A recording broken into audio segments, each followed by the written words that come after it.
During Saturday's U.S. Olympic track and field trials, there's a remarkable individual who displayed significant courage. Her name is Gwen. Gwen Berry placed third in the hammer throw. That means she is strategic and strong, securing her spot to compete in Tokyo. Well, most of the attention was not connected to her performance or her athleticism, but instead connected to her independence. Well, she decided not to participate in the national anthem, which, by the way, she has the right to do so. She was suspended back in 2019 because she had the audacity to hold up a fist in protest of a local game at that time. She was suspended from this very same committee. We're going to talk about why this is insanity on top of insanity. When she took her place on the podium, the national anthem played. She turned away from the flag. Afterward, Berry told the press that her protest had been spontaneous because she did not expect them to play it at that time, according to what she was told.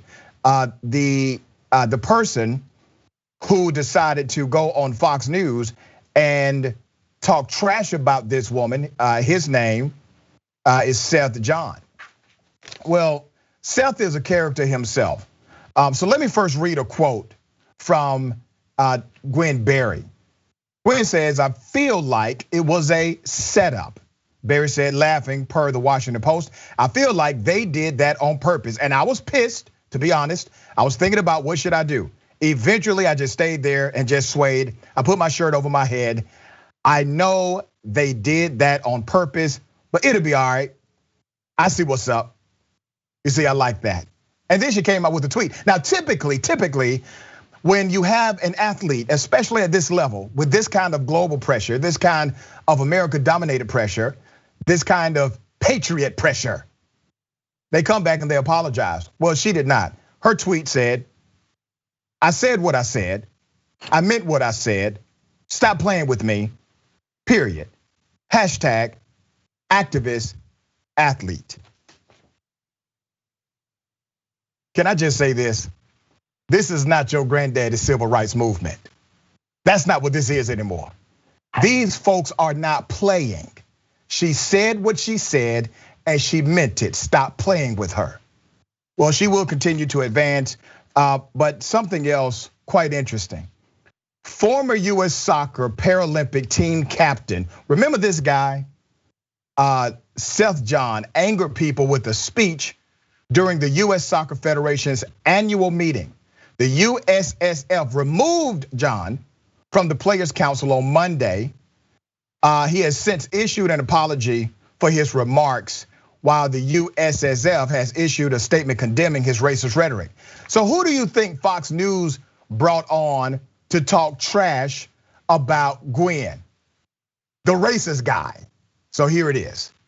Berry later responded saying, quote, "I feel like it was a setup and they did it on purpose. They had enough opportunities to play the national anthem before we got up there. It was real disrespectful." Seth John represented the US overseas on the soccer field at the 2015 Pan American Games and joins us now. Seth, what is your reaction to this? First word that comes to mind is disgraceful. It's ridiculous for her to even state that she felt like she was set up here on the podium. That's when they played the anthem. Now, damn it, that's caucasity. You are literally suspended, removed, excommunicated for saying racist things against black people, and you are on national television talking about a black woman not being able to express her constitutional freedom, her independence. Wow, they called you. You're the guy they called. Let me go to the quote from this nut. He said, and I quote, this is what got him in trouble.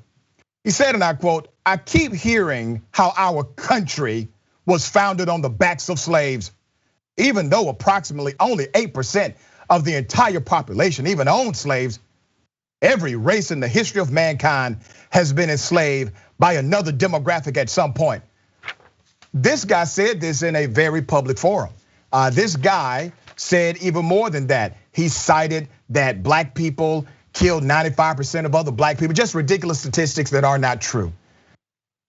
They censored him for it, said he has to go, but he's the guy that Fox News decided to dig up from the damn ashes to make a comment antithetical to this dear sister who is now going to the Olympics. Let me bring Adrienne in. Adrienne, what do you see here? Well, I see a lot of nonsense going on right now in all levels, from kind of what was going on with the IOC, with the committee in particular, and their unwillingness to maybe give her a heads up in terms of when the anthem would be played. She made abundantly clear that she was not comfortable being out there when the anthem would be played, and thus she had prepared herself for that.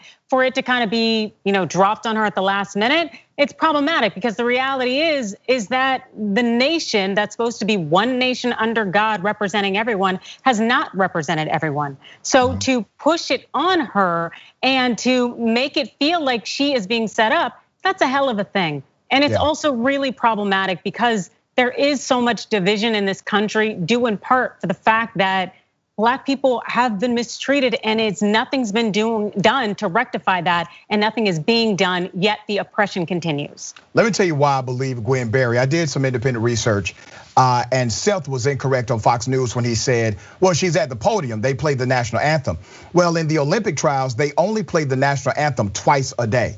They do not play the national anthem at every podium award ceremony. They do so in the Olympic Games, but they do not do so in the Olympic trials. So when she came out and said, listen, they told me they were not going to play the national anthem until this particular time, I believe her. I think her statement is accurate, and based on the rules of the Olympic trials, they only played that national anthem twice a day. And for everyone who continues to say, what did she expect? She was on the podium. They played the national anthem. That is only reserved for the actual Olympic Games. Gwen knew what she was talking about.